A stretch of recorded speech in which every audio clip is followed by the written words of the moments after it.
الحمد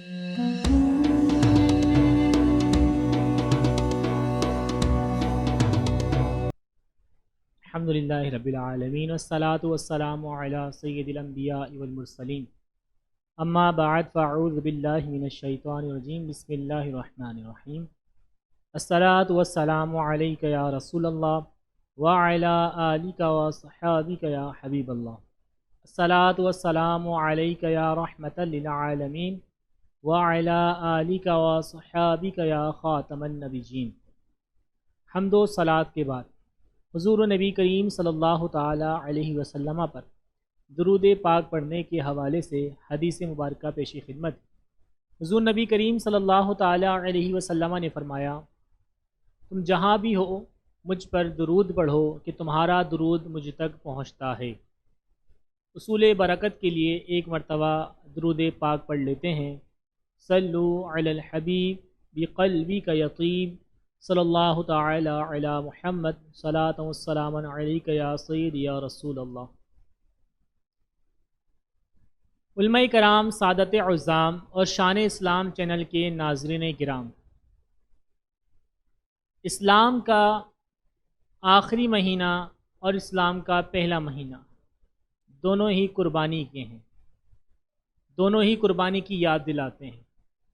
اسلام کا پہلا مہینہ یعنی اسلامی سال کا پہلا مہینہ محرم الحرام، امام حسین رضی اللہ تعالیٰ عنہ نے اپنا جان مال، اپنا گھر بار سب کچھ قربان کیا۔ اسی طریقے سے اسلام کا جو آخری مہینہ ہے ذی الحجۃ الحرام، اس کے اندر بھی ہم قربانی کرتے ہیں، قربانی کی یاد مناتے ہیں۔ اس میں بھی قربانی کی یاد یہ ہے کہ اللہ تبارک تعالیٰ کے پیارے نبی اور اللہ تبارک تعالیٰ کے خلیل حضرت ابراہیم علی نبینا وعلیہ الصلاۃ والسلام، ابراہیم خلیل اللہ ان کا لقب ہے، تو یہ بھی ان کی ذات بھی ہمیں قربانی کی جو ہے وہ ترغیب دیتی ہے، اور قربانی کی یاد ہم انہی کی یاد میں جو ہے قربانی کرتے ہیں۔ حضرت ابراہیم علی نبینا وعلیہ الصلاۃ والسلام نے اللہ تعالیٰ سے دعا کی کہ مجھے اللہ بیٹا عطا فرما۔ اللہ تعالیٰ نے ان کو بیٹے کی بشارت دی، اور بڑھاپے کے عالم میں اللہ تعالیٰ نے حضرت اسماعیل علی نبینا وعلیہ الصلاۃ والسلام جیسا فرزند عطا فرمایا۔ جب اللہ تبارک تعالیٰ نے حضرت ابراہیم علی نبینا وعلیہ الصلاۃ والسلام کو حضرت اسماعیل عطا فرمائے تو خوشی کی انتہا نہ رہی، مگر جب بیٹا 13 سال کا ہوا تو حضرت ابراہیم علی نبینا وعلیہ الصلاۃ والسلام نے خواب میں دیکھا کہ وہ اللہ کی راہ میں کوئی اب پسندیدہ چیز جو ہے وہ اپنا مال یا کچھ قربان کر رہے ہیں۔ اور یاد رکھیے کہ جو نبی ہوتا ہے اس کا خواب بھی وہی ہوتی ہے۔ جب انہوں نے خواب میں دیکھا کہ وہ اللہ کی راہ میں کچھ قربان کر رہے ہیں تو وہ صبح اٹھے اور ان کے پاس جتنی بھی بکریاں تھیں سب وہ اللہ کی راہ میں قربان کر دی۔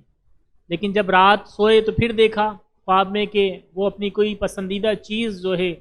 اللہ کی راہ میں قربان کر رہے ہیں۔ تو صبح اٹھیں اور انہوں نے جتنے بھی ان کے پاس گائیں تھیں وہ ساری کی ساری اللہ کی راہ میں قربان کر دی۔ پھر آپ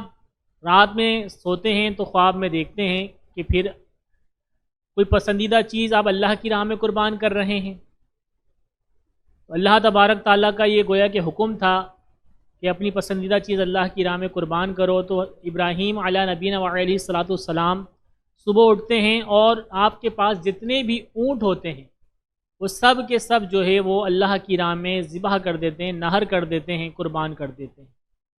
تو گویا کہ یہ مال کی قربانی تو تھی، جانور قربان کیے جا رہے ہیں، لیکن پھر بھی خواب میں وہی حکم نظر آتا ہے کہ آپ پسندیدہ چیز قربان کر رہے ہیں۔ تو یہاں پر پھر ابراہیم علیہ الصلاۃ والسلام نے اس حکم پر جب غور کیا تو معلوم ہوا کہ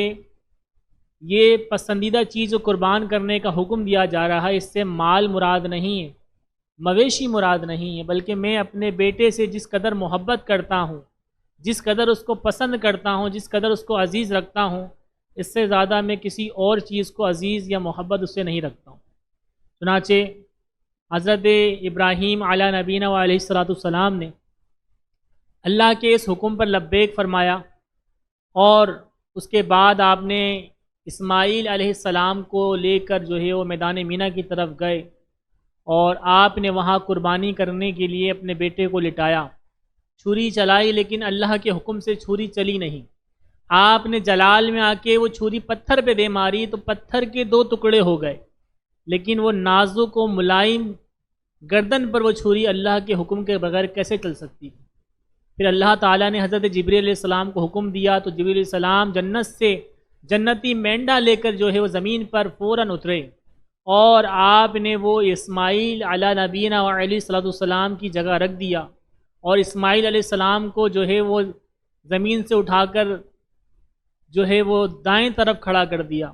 اور اسماعیل علیہ السلام کی جگہ وہ مینڈا قربان ہو گیا۔ تو یاد رکھیے کہ قربانی کا جو تعلق ہے یہ پچھلی امتوں میں بھی باقی رہا ہے، جیسا کہ ہم نے اپنی پچھلی ویڈیو میں بھی سب سے پہلی قربانی کے حوالے سے ایک واقعہ بیان کیا تھا حضرت آدم علیہ السلام کا۔ تو یہ اسی سے تعلق رکھنے والا واقعہ ہے کہ قربانی کا جو معاملہ ہے پچھلی امتوں میں بھی رہا ہے۔ ابراہیم علیہ السلام نے سب سے پہلے جو خواب دیکھا تو آپ نے ساری بکریاں قربان کی، پھر اس کے بعد جو ہے وہ سارے گائیں کو قربان کر دیا، پھر دوبارہ خواب دیکھا تو سارے اونٹ قربان کر دیے۔ پھر اللہ کا جب حکم ہوتا رہا تو اللہ تبارک تعالیٰ کے حکم پر غور کرنے کے بعد، تدبر کرنے کے بعد آپ سمجھ گئے کہ بیٹے کی قربانی کا مطالبہ ہے، تو پھر آپ نے اسماعیل علیہ السلام کو قربان گاہ کی طرف لے جا کر قربانی کی۔ تو ناظرین کرام، قربانی کا تعلق، قربانی جو عبادت ہے یہ قدیم عبادت ہے، یہ صرف ہماری شریعت میں نہیں بلکہ دیگر شریعتوں میں بھی، پچھلی امتوں میں بھی رائج تھی۔ انشاءاللہ تعالی عزیز آئندہ کسی ویڈیو میں ہم آپ کو بتائیں گے کہ دنیا کی سب سے قیمتی گائیں کی قربانی کیسے کی گئی اور کون سی امت میں کی گئی۔ انشاءاللہ تعالی عزیز یہ آئندہ ویڈیو میں آپ کو ذکر کریں گے۔